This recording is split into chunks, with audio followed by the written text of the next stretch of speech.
Herkese merhaba arkadaşlar, kanalıma hoş geldiniz. Ben bu benim ilk videom olacak. Öyle işte, ben Asya'yı gezmeyi planlıyorum yaklaşık 2,5 aydır. Yaklaşık 2,5 aydır. Çok biraz korkunç ilerlemiyor.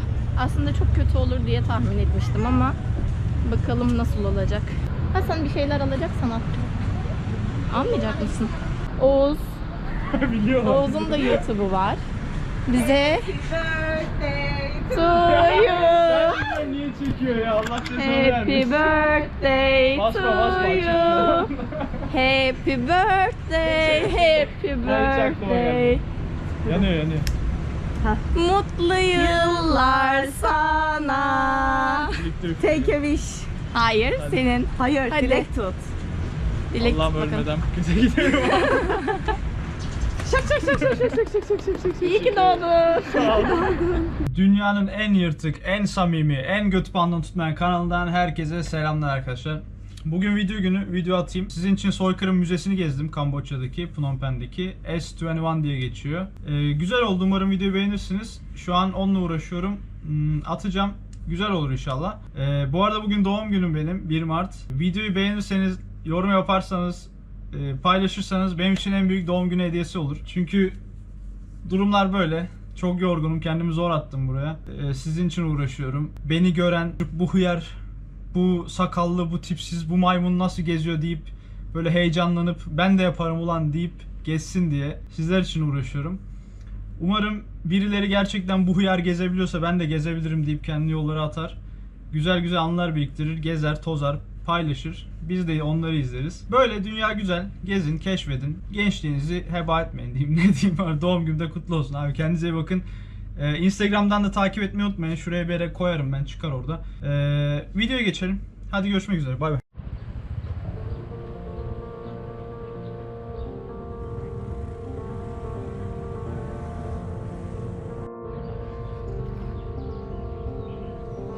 Abi burası müzenin girişi.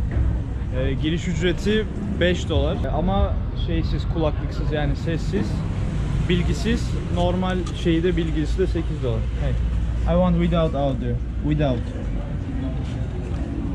Yeah, thank you. Abi ses olmadan $5. Direkt içeri giriyormuş böyle.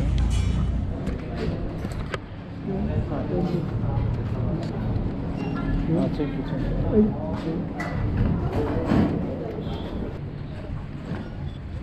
Abi giriş böyle bir yer karşılıyor sizi girişte. Burada adım adım neler olduğunu gösteriyor. İşte birincide ne varmış? Pol Pot'un işte fotoğrafları falan varmış. Tek tek gösteriyor. Biz spontane girelim içeri bakalım. Burada UNESCO'nun şeyi, burası miras diye. Abi buradaki abi savaş zamanından kalan, yani hapishaneden kurtulan 12 kişiden biri. Bu abi ressam. Resim yapıyor içeride. Şöyle göstereyim.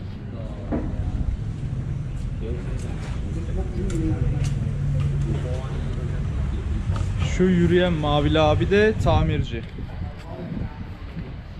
Burada şey yazıyor zaten. Mekanik. Abi bu adamlar hayatta kalan 12 kişiden sadece 2 kişi. Ölen 17.000 insanın, yani bu hapishanede ölen 17.000 insanın isimlerini yazmışlar bu şekilde. Ve ortadaki anıtta şey yazıyor. Bu suçu asla unutmayacağız. Yani demokratik zırvaların getirdiği Kamboçya rejiminin işlediği suçu asla unutmayacağız diye bir yazı var, bir anıt var. Neyse abi, benim biraz içim karardı. Size anlatayım olayı. Ben de okudum, biraz bilgilendim. Bir yer bulalım, oturalım, orada size hepsini anlatayım. Abi herkese merhabalar. Burası Kamboçya'nın Phnom Penh adlı başkent şehri. Soykırım hapishanesindeyim. Buranın ismi Ton Selang mi? Öyle bir şeydi. Soykırım hapishanesi. Bu hapishanede 17.000 kişi ölmüş ve sadece 12 kişi kurtulabilmiş 17.000 kişiden.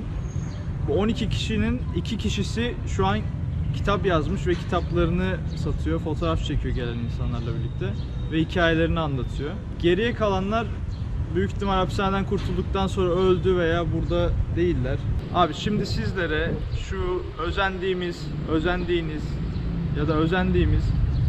Fransız, İngiliz ve Amerikalıların yaptığı şeyleri anlatacağım. İnsanların, kişilerin arkasına saklanarak işlediği suçları anlatacağım. Kamboçya'da ölen 1.700.000 kişinin nasıl öldüğünü anlatacağım.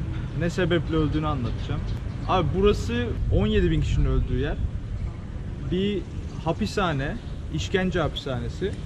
Ve burası 1975 yılına kadar okulmuş. Kamboçyalılar burada okuyormuş. Şu arkada gördüğünüz binada, şu arkada bir bina var. İçeri falan gireceğiz. Burada çocuklar okuyorlarmış. 1975 yılında burası hapishaneye çevrilmiş. İsmi de S21 diye kalmış. Security 21 işte, o tarz bir şey. Ve insanlar hapislere alınmaya başlamış. Nasıl gelişmiş bu olay? Abi biliyorsunuz burası Fransız sömürgesi bir ülke, Kamboçya. 1975'e kadar işte Fransızlar sürekli sömürmüş zaten. Sonra 1975'te Pol Pot diye bir adam gelmiş buraya. Tanklarla ve 100.000 kişilik Kızıl Khmer adı verdiği ordusuyla. Bunlar komünist destekçiler ve Taş devrinden kalan bir komünist destekçileri.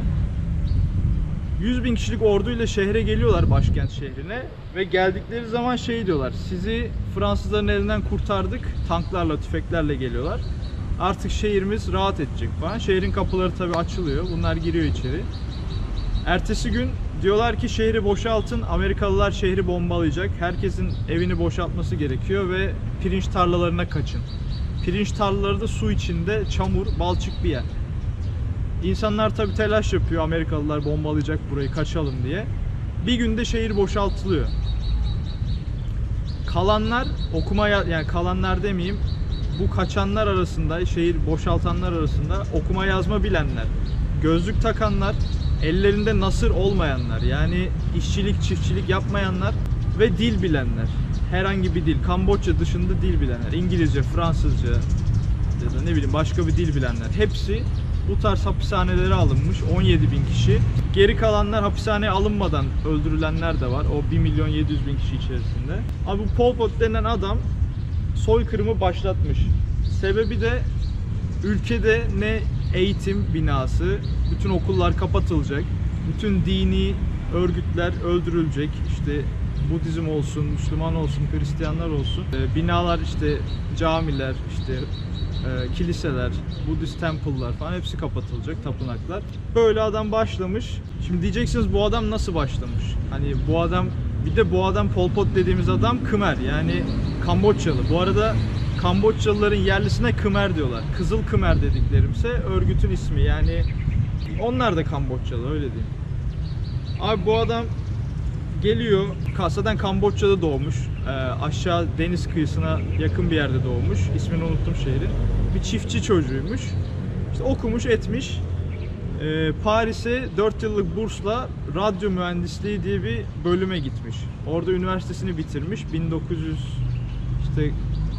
50'li yıllar falan. Sonra geri gelmiş. Burada öğretmenlik yapmaya başlamış. Bir anda siyasete atılmış derken bu gerilla gruplarına katılmış. Tabii altını çiziyorum, Fransa'da eğitim alıp, yani Fransızca bilen, İngilizce bilen bir adam bu adam. Ya, okuma yazma bilen bir adam buradaki eğitilmiş insanları öldürmek istiyor. Okuma yazma bilen insanları öldürmek istiyor. Bu adam geliyor buraya, işte Fransızlardan kurtaracağım sizi diye bütün Kamboçyalıları öldürüyor. Yani 7 milyon nüfusu olan Kamboçya'nın 1.7 milyonunu öldürüyor bu adam. 100.000'lik Kızıl Khmer ordusuyla. Hatta şöyle de bir şey diyorlar. Bu adam yurt dışına çıkmış, hani okuyan, atıyorum İngiltere okumaya giden bir Kamboçyalıyı falan çağırıyor. Diyor ki ülkemizi savunmamız gerekiyor. Ülkemizin eğitime ihtiyacı var. Gelip bize yardımcı olmalısın. Gelen bu insanları da hapislere alıp oralarda yine öldürüyor. Ve bu hapishanede ölen 17.000 kişi senelerce, yani 2 sene, 3 sene, 4 sene içerisinde sürekli işkence görmüş. Sürekli. İşte işkenceden ölmeyenler daha böyle elektrik şoklarına kadar gitmiş. Orada oturan, kitap yazan bir abinin hayatı işte bütün işkencelere dayanıp, işkence sebepleri de Amerika, İngiliz ve Fransız ajanı olmasını itiraf etmesi. Bundan sonra işte başına gelecek cezaya razı olması. Bu adam 3 sene boyunca itiraf etmiyor. Türlü işkenceye maruz kalıyor. En sonunda itiraf ediyor ve tam öldürülecekken, yani öldürüleceği zaman aşamasında Vietnamlı askerler O zaman Amerikalılara karşı zaferi kazanıyor ve aşağı doğru ilerliyor Ho Chi Minh'in liderliğinde. Bu taraflara da gelip Pol Pot'u yakalıyorlar ve Kamboçya'yı kurtarıyorlar. Ve bu sayede hapiste kalan 12 kişi de bu sayede çıkıyor hapisten. Sağ çıkıyor. Geri kalan 17.000 kişi ölüyor maalesef. Ve bu Vietnam'ın şehri kurtarmasından sonra ele geçirilen Kızıl Khmerler şey diyor, biz yaptığımızdan pişman değiliz. Aynı zamanda Pol Pot da bunu diyor. Yaptığımızdan pişman değiliz. Gayet memnunuz. Soğukkanlı bir şekilde öldürdük kendi halkımızı. Ve şöyle bir sloganları var, onu yazmıştım. Diyor ki bizim için halkın canlı kalması kazanç olmadığı gibi ölmesi de kayıp değildir diye bir sloganları var. Bu sebeple öldürüyorlarmış halkı. Tamamen psikopat bir zihniyet. Yani düşünüyorum ben şu an bir Kamboçyalı çıkıp nasıl 100.000 kişilik bir ordu kurup kendi halkını öldürebiliyor. Bu dönemde de Kamboçyalılar kendi aralarında bir slogan tutturmuş. Slogan en büyük düşman kardeş diye bir slogan. Durum bu abi. Bu hapishanede 17.000 kişi öldürülmüş. Sağ çıkan 12 kişi var. 12 kişinin 2 kişisi orada, 2 yaşlı abi, 70 yaşında ikisi de. Dediğim gibi soykırım 1975 ile 1979 arasında, yani 4 yıl içerisinde olmuş. Sebep olan kişi Pol Pot. Bu Pol Pot Fransa'ya gidip 4 yıl eğitim almış. Yani Fransız ajanı kendisi. Bunu herkes biliyor zaten. Ve aynı zamanda bir Birleşmiş Milletler toplantısı tarzı bir şey olmuş o yıllarda. Kamboçya adına Kamboçya'yı temsil eden kişi bu soykırımın sebebi olan kişi, yani Pol Pot. Kamboçya'yı temsilen oraya gitmiş ve Fransız başkanıyla, işte İngiliz başkanıyla, Amerika başkanıyla oturup aynı masada sohbet etmişler. Tabii o dönem yine soykırım devam ediyor. Ölen insanlar sürekli burada işkence görüyor. Avrupa ve Amerika bunu bildiği halde bu adamı tekrar masalarına oturtup tekrar görüşebiliyorlar. Abi bunlar gerçek olan hikayeler. İnternette de çok rahat bir şekilde bulabilirsiniz. Durum böyle. Gidip hapishaneyi gezelim. İçeride kuru kafalardan işkence odalarına, işkence edilen insanların manken taklitlerinden yataklarına, işte demirlere, sopalara, bıçaklara kadar her şey var. Hadi gidip onları da size göstereyim. Sonra devam edelim. Abi bu arada müzeyi ziyaret edenlerin çoğunluğu Fransız, İngiliz ve Amerikalılar. Umarım yaptıklarıyla, tarihleriyle gurur duyuyorlardır. Abi okuldan hapishaneye çevrilen bina bu. Bir binada karşıda var. Şimdi içine girelim. Bakalım. O zamandan kalan bak demir parmaklıklar yapmışlar hapishaneden insanlar kaçmasın diye. Şu tahtaya bağlanmış. Şöyle demirler. Ve abi bu soykırım 1979'dan bahsediyorum. 9'da bitmiş. Yani benim annem 1973 doğumlu ve şu an 40 yaşında, işte 50 yaşında o devrede olan insanların hepsi biliyor durumu yani. Yaşamış, ailesinden bireyler, fertler hepsi görmüş. Ve o neslin çocukları, o psikolojiyle yaşayan insanlar. Ve şu an yani ben bir Khmer'in, yani bir Kamboçyalı'nın gözünün içine baktığım zaman acı görüyorum. Bakamıyorum yani. Bütün şehir içerisinde başım eğik gezdim sırf bu medeniyet sahibi Avrupalıların işte yaptığı soykırımdan dolayı. Şu an geçiyorlar yanımdan zaten. Abi o okuldan çevrilen hapishanenin en üst katındayım şu an. Burada odalar var. Odalar böyle. Gelen turistler yazı falan yazmış. Buralarda işte insanlar hapis tutulmuş, işkence yapılmış ve şu duvar diplerinde yazılar var. 14, 14, 15, 15, 16, 16, işte 7, 9 diye. Büyük ihtimal insanları burada yatırırken bir yatak numaraları falan vardı, onlar. Diğer odalar da aynı. Burası üst kat. Yine rakamlar var o zamandan kalma. Belki sonradan çizilmiş, temsilidir ama durumu anlatan bir şey. Neyse, buralar boş odalar abi. Biz aşağı inelim. Bir alt kata. Abi bir alt katta bu karşıma çıktı. Girdim içeri, böyle kapı kapı tahtadan odalar var. Şöyle tek hücrelik. Mesela 18, 15 falan duvarlarda şeyler yazıyor. Şöyle odadan odaya resmen çekiçle kırılarak yapılmış bir kapı var. Dediğim gibi tahtadan odalar. Ve yani yeni olmasına bakmayın, 1979'lardan bahsediyorum. Bu tahta kapıların olması falan çok normal. Yani o kadar eski gözükmemesi çok normal. İnsanlar yani bu mermer fayansların üzerinde kanlar içinde yatıyordu. Belki de şunlar kan lekesi. Hatta evet, çok benziyor. Burayı olduğu gibi abi bu şekilde hiç ellemeden bırakmışlar. Hiçbir temizlik, hiçbir şey yok. Böyle duruyor senelerdir.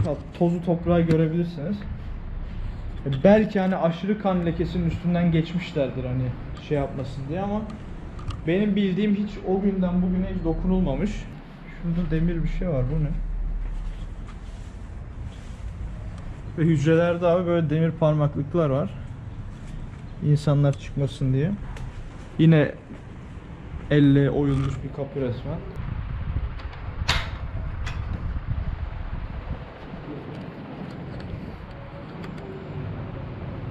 Durum bu abi. Bir alt kata inelim. Abi bildiğin uçları bilerek böyle sivrileştirilmiş demirlerin, sivri kesilmiş insanlar geçerken parçalansın diye. Ve burası da ilk giriş katı. Demiştim size burada önceden okul vardı diye, okuldan çevirmişler. Hatta yazı tahtası bile duruyor o zamandan kalma. Bak burada Fransızca bir şeyler yazıyor. Şunlar Fransızca. Latendit bilmem ne DB. Bu da Kamboçya'da. O zamanlar abi okullarda Fransızca eğitim veriliyordu. Fransız sömürgesi olduğu için burası. Ve yine hücre odaları böyle tuğlalarla örülmüş bu katta. Şunları anlamadım ben ya.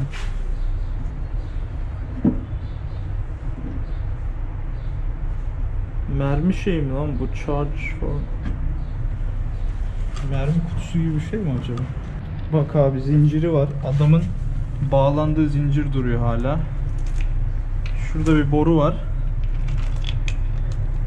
Ve borudan adam elleriyle, bu boru değil gerçi, bu da demir. Elleriyle burada, ayaklarıyla belki bağlanmış. Burada günlerce oturmuş. Yemek yemiş, burada yaşamış. Şöyle bir alanda.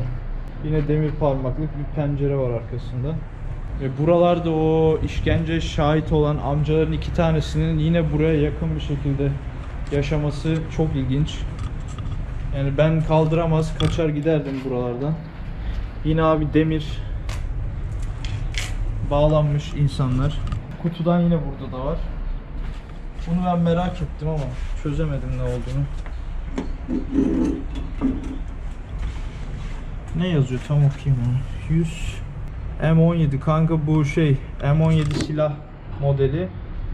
Silah mermisi kutusu galiba. Şurada bir şey var yazılmış. Ne olduğunu anlamadım. Abi 1979 diyorum ya. Çok yakın bir tarih değil mi? Abi bak kan lekesi. Silmemişler kan lekelerini. Yine demirler, insanlar bağlanmış. Yerlerde kan lekeleri var. Yine aynı yazıdan orada da bir tane var. Bak abi yine her odada kan lekesi var. Bu insanlar her odada işkence görmüş. Bak direkt kapının önünde başka bir kan lekesi. Şurada damlamış, yere damlamış kanlar var. Yine o kutu. Dediğim gibi hiçbir şekilde ellenmemiş. O zamandan bu zamana kadar hiçbir temizlik, hiçbir şey yok. Buraların açık olma sebebi zaten insanlar bağlı şekilde burada durmuş. Ve büyük ihtimal şu demirlerin arasında demirler vardır insanlar çıkmasın diye. Burada bir resmi çizmiş. Büyük ihtimal bu resimleri bizim o dışarıdaki ressam abi çiziyormuş. Şu tahta hapishane anahtarlarının asıldığı yermiş bu tahta. Onu resmetmiş orada. Mermi kutularını ben çözemedim. Niye burada ya? Yemek falan mı veriyorlardı adamlara, yoksa tuvalet falan niyetine mi kullanıyorlardı? Tuvalet niyetine kullanıyor olabilirler bunları. Ama şeyden eminim, bu mermi kutusu, yani mermilerin içinde duruyor normalde. Onun kutusu. Şu demir abi, bu şuraya takılan demir büyük ihtimal, dediğim gibi. Abi her katta da şu şekilde sürgülü demirler var. Şu an hala çeksem gelir yani, çalışıyor. Şuradan kilitliyorlarmış kapıları. Şurada da zaten demir şeyler var. Yani buradan geçmen imkansız. Şu aradan anca atlarsın, o da paramparça olursun. Ki alttan da zaten desteklemişlerdir. Şurada da ta o zamandan kalan bir dolap var. S3766, S67-108 diye geçiyor. Okul zamanında kullanılan dolap büyük ihtimal. Şu dışarıdaki 2 abinin yattığı odadan birini gördüm. Abi aynen burası. Bu oda şu abinin kaldı oda. Dışarıda resim yapan abinin ismi o. Abi size anlattığım o Amerikalılar şehri bombalayacak kaçın dediğim anın fotoğrafı. İnsanlar neyi var neyi yoksa böyle çuvallara sarmışlar. Bak adam elinde tencere, tava her şeyi taşıyor. Çaydanlık var şu kızın elinde. Ve bu şekilde pirinç tarlalarına gitmişler çalışmaya. Fotoğraf 1976, 1977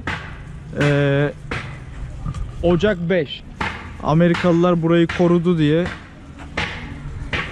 bir şey var.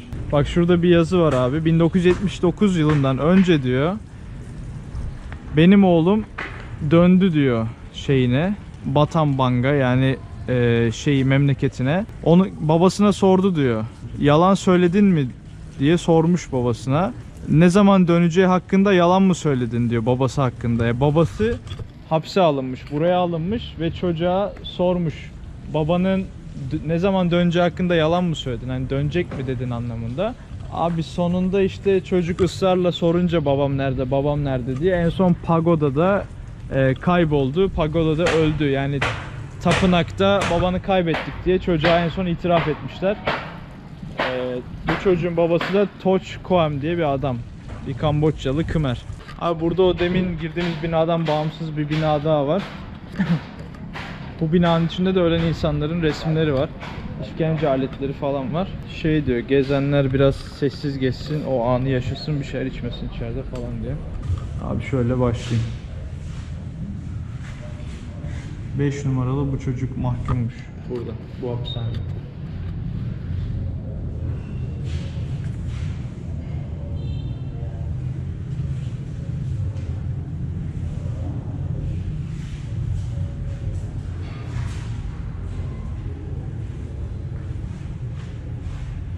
Şu gözdeki acıyı görüyor musun abi? Bu insanlar Amerika, işte Fransa ve İngiliz ajanı diye buraya alınmış. Bu insan, bu çocuk Fransız ajanıymış bu çocuk. 3 numaralı çocuk. Hepsinde numara var. 22, 137, 19.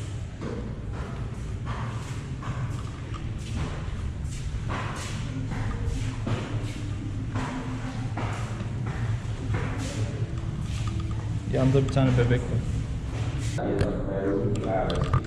Abi yaptığı şey şu makinayla kafatasının arkasından delik açıyor. Yani şu arka taraftan. Bu şekilde işkence yapıyorlar insanlara.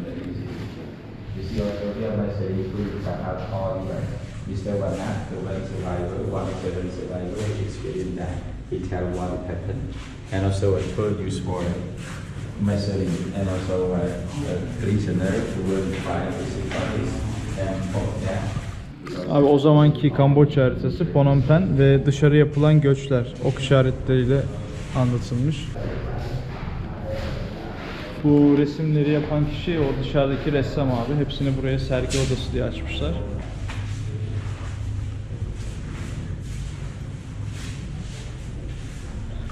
O zamanki işkencelerin tabii canlı örneği olmayacağı için ya da fotoğrafı olmayacağı için bu şekilde yaşayan kişiler resmetmiş. İnsanları bu şekilde suya kafalarını sokup ipte sallandırarak öldürüyorlarmış. Abi şu ölen abla CIA ajanı diye öldürülmüş. O abi duvarda numaralar vardı. O numaralar şunlar. İnsanları böyle numarasına göre yatırmışlar. Genelde çocuk yaşlı hepsi. Sanırım bu şekilde de duş aldırıyorlarmış. Abi kurtulan 12 kişi var demiştim. Bu abi onlardan biri. Dışarıdaki yaşlı, fotoğrafını göstereceğim size. Ressam olan adam. Yani şu resimlerin çoğunu çizen adam. Ve diğer kalan 7 kişi. 12 kişiden 7 kişinin resmi. Abi şuradaki bidonla şurayı resmetmiş adam zaten. Bidonu direkt kafasına döküyor. Elini kolunu ayaklarını bağlamış. Hiçbir şekilde hareket edemiyor. Diğer işkencelerin resmedildiği resimler var. Şöyle bir şey var. Şunun içerisine su doldurmuşlar. Adamı elleri kollarından bağlamış. İçeride boğuyorlar. Şu kazan aynı şekilde bu. Yukarıdan iple asıp içeri kafa üstü sokmuşlar. Bu da içeride elleri de bağlı yalnız. Şu bu şekilde su doldurup boğmuşlar adamlara. Abi yine mahkumlardan kadını dövmüşler. Bir gözü mor. O zamanki Kızıl Kımerler dediğim askerler abi bak. Çocuk yaşta kandırılmış insanlar. O zamandan kalan resimler de var bak. Açlık, sefalet ve zulmün sonucu meydana gelen bir insan.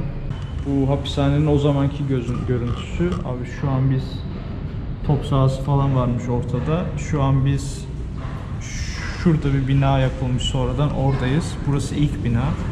Şehrin o zamanki görüntüleri var burada. O zaman binalar nasıl çöküntü içinde abi şu an. İşkencede öldürülen insanlar kafaları kesiliyormuş, vücutlarından ayrılıyormuş. Vücutları bir ölüm çukuru dedikleri bir alana atıyorlarmış ve kafa taslarını da bu şekil biriktiriyorlarmış. Adam mesela kopardı kafaların hepsini bir yerde biriktirmiş. Bedenleri de büyük ihtimal bunlardan birinde ölüm çukuru dedikleri yerlere atıp gömüyorlarmış. Aynen kafa tasları. Şuraya bakar mısın? Abi fotoğraf falan yasak diyor. Ben de çok önermiyorum. Ama ölen insanların kafa taslarını burada saklamışlar.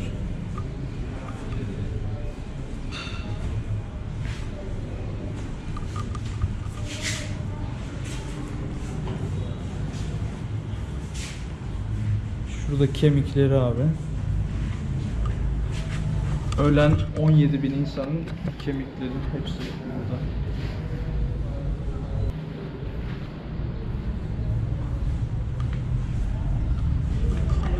O zamandan alınan kemikler bunlar. Şu dediğim gibi ölüm çukurları. Kafası koparılan adamı içine atıyorlarmış. Kafayı da bir yerlerde saklıyorlarmış bu şekilde.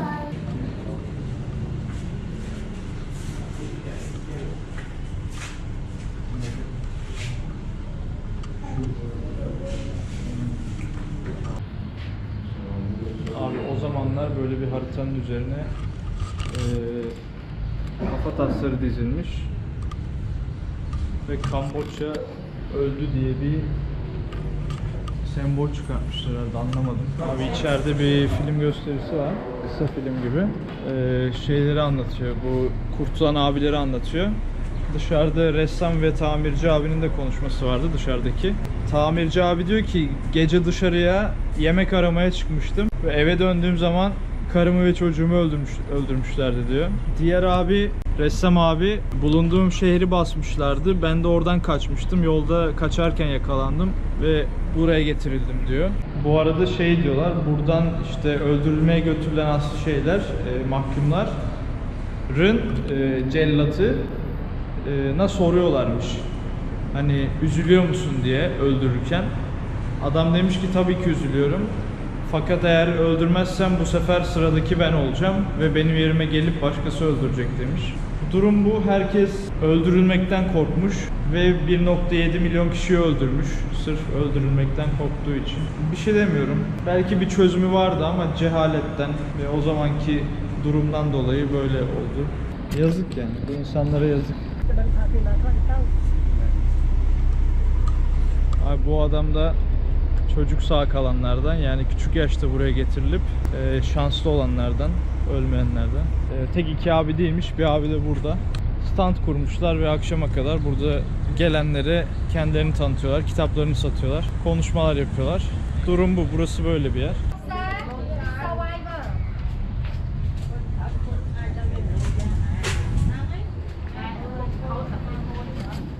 Arkadaki mavili abi kurtulanlardan biri. Çok garip değil mi ya? Ben anlamıyorum ya. İnsan burada soykırıma şahit olmuş ve burada duruyor. İnsanlar çok garip. Yani ben kitleniyorum adamın gözlerine bakınca ya.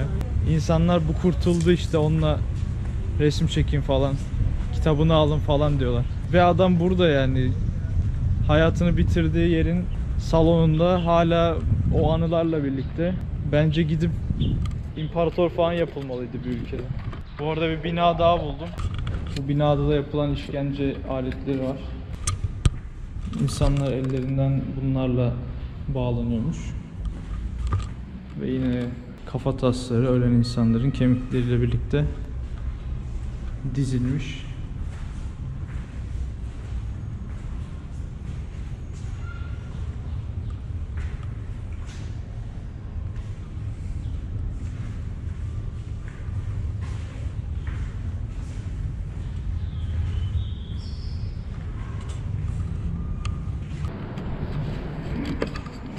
Abi o zamanki Kızıl Kımerlerin kıyafetleri, görünüşleri şu şekildelermiş. Lacivert bir kıyafet, düz ve boyuna doladıkları bir şey. O zaman işkence gören insanların da kalan kıyafetleri, şapkaları. Bir çocuğun kıyafeti. Ve geride kalan kıyafetlerin hepsini buraya toplamışlar. Abi o zamanlar bu tencerenin içinde yemek pişirip insanlara dağıtıyorlarmış. Şurada resmedilen kazan mı diyeyim? O bu. Abi yine o zamandan kalan insanların yattıkları ve yatarken bağlandıkları demir bu şekil yataklarda yatıyorlarmış. Belki özel hücre de olabilir. Yine o mermi kutularından var. Bağlama şeyi ve yatak demirden. Yatakta işkence gören insanların yatağı bunlar. İşte şurada resmi var. Bir kişi böyle yatırılmış ve bağlanmış ellerinden. Şu demir böyle aralardan geçirilerek yatağa bağlanıyor. Eller ve ayaklarla zincir var burada. Ve gördüğünüz gibi kan. Abi yine bu yatakta biri öldürülmüş bu odada. Yer kan içerisinde. Ve arkadan elleri bağlanmış, yüzüstü yatıyor. Bu odada öldürülmüş. Yine aynı şekil. Böyle altlı üstlü en az bir 30 tane oda var. Her odada ölen bir kişinin resmini çekmişler ve ben burada 17.000 kişinin öldüğünden bahsediyorum. Bahçede, burada, içeride her yerde resimler var. Abi yine bir başka oda, bir başka yatak. Yine resimdeki kişi ölen bir insan, yüzünü şeritle kapatmışlar fakat vücudundan anlayabilirsiniz. Zaten şuradaki ufak kağıtta yazıyor. Hapis edilen kişinin adı bilinmiyor. Fotoğrafçı bu. Yıl 1979, 10 Mart 2017. 2017 yılında fotoğraf print edilmiş. Bulunduğu yer former prison S21, yani burası müze değildi burası diyor fotoğraf çekildiği zaman. Yani her şey gerçekten anlamında. Evet abi, bu fotoğraf Kızıl Kımerler ordusunda yetişen çocukların fotoğrafları. Ellerindeki silahları görüyor musun abi bak. Colt. Bu silah Amerikan yapımı bir silah. Colt diyorlar. Counter Strike oynayanlar bu silahı bilir. Ya bu insanlara verilmiş silahlar nereden geldi? Bu 100.000 Kızıl Kımerli asker kimler tarafından yetiştirildi ve kimler tarafından desteklendi? Silah modelinden bile anlayabilirsiniz. Ve burayı koruma altına alan yine Amerikalılar, yine Fransız, yine İngilizler. Sadece yaptıklarının üstünü kapatmaya çalışıyorlar. Ben artık yani bıktım abi. Aynı şeyi görmekten bıktım. Kore'de gördüm, Vietnam'da gördüm, burada gördüm. Doğu Türkistan'da Çinlilerin yaptıklarını gördüm. Bu fotoğraf abi Kızıl Kımerlerin ülkeye girerken o şen şakrak karşılandığı an. İnsanlar ne kadar mutlu. Bizi Fransızlardan, Fransızların zulmünden kurtardılar diye. Çocuklar gülüyor o zaman. İnsanlar bayraklar sallıyor kurtulduk diye ve 2 gün sonrasında şehri boşaltın diye şu şekil haberler geliyor. Amerikalılar şehri bombalayacak, şehri boşaltın diye. O zamandan kalan, okul zamandan kalan tahta. Veya bu fotoğrafta Pol Pot dediğimiz adam, sanırım şu. Yani bu Kızıl Kımerlerin kıyafetleri zaten bunlar. Aşağıda göstermiştim. Mavi kıyafet ve fillarımsı bir şey var. Ve şu fotoğraf, Vietnam ordusu buraya girdikten sonra yakalanan Kızıl Kımerliler, yani suçlu insanlar Amerika tarafından alınmış, yargılanmak üzere ve işte kurulan konseyde yargı önüne sunulmuş. Bu fotoğraf onun fotoğrafı. Sizden yanayız gibi bir fotoğraf. Fakat Her birine 35 yıl hapis verilmiş. Belki de salınmış, bilinmiyor. Hepsi yurt dışına işte hapsedeceğiz diye alınan insanlarmış. İnternette de yazıyor bu bilgi. Fotoğrafı ben anlamadım. Şu yazıyı okumak istiyorum ama 1960'larda. Hiç okumaya gerek yok abi. Asya'da yapılan zulme karşı bir fotoğrafmış bu. İnsanlara zulüm etmeyin gibi Amerika birbirine girmiş. Yine buralarda İsveç işte bilmem ne burayı koruma altına aldı diye bir yazı var. Yan odaya geçelim.